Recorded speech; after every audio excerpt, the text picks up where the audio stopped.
De première du lycée de l'Assomption à Rennes. Il vient de remporter le premier prix du concours Une entreprise dans votre lycée. Ce concours a été créé en 1996 par l'Académie de Rennes et la région Bretagne.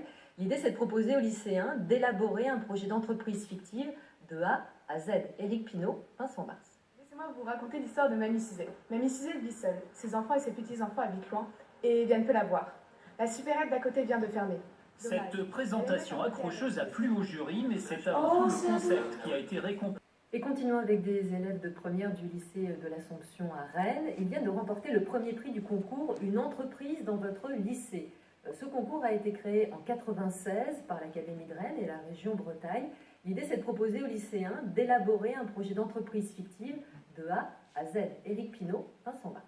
Laissez-moi vous raconter l'histoire de Mamie Suzette. Mamie Suzette vit seule. Ses enfants et ses petits-enfants habitent loin et viennent peu la voir. La supérette d'à côté vient de fermer.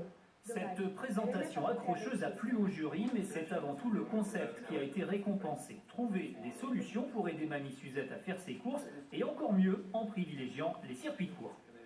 C'est un service de covoiturage, mais qui est spécialisé à destination de magasins bio et des fermes de proximité aux alentours des grandes villes, parce qu'elles sont en général moins bien desservies par les transports en commun et plus difficiles d'accès. Du coup, ce service de covoiturage permettrait de leur amener de nouveaux clients. Fin de la cueillette à la ferme de la Réauté, à quelques kilomètres de Rennes. Fruits et légumes sont proposés en vente directe et les clients peuvent même les cueillir eux-mêmes. Le producteur a été consulté par les lycéens. Ils valident leur idée.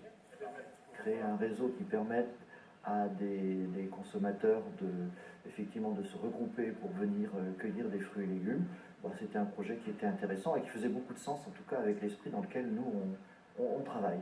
La proximité, la fraîcheur. Études de marché, communication, plan de développement, le travail fourni a permis de concrétiser les apprentissages de différents cours. Étape suivante, transformer le projet Ecopilote en une vraie entreprise. Pourquoi pas, il y a des exemples qui inspirent. C'est les exemples des sites comme Blablacar ou des choses comme ça qui au début sont peu connus et puis ça va de plus en plus vite et de plus en plus haut. Et ça nous a montré là aussi la difficulté de créer une entreprise parce qu'on entend beaucoup parler des startups et toutes ces choses-là qui créent leur entreprise, on a l'impression que c'est fait de manière facile et qu'ils gagnent directement, mais enfin, ça c'était difficile. Pour le moment, le capital s'élève à 500 €. La récompense du concours, c'est un début.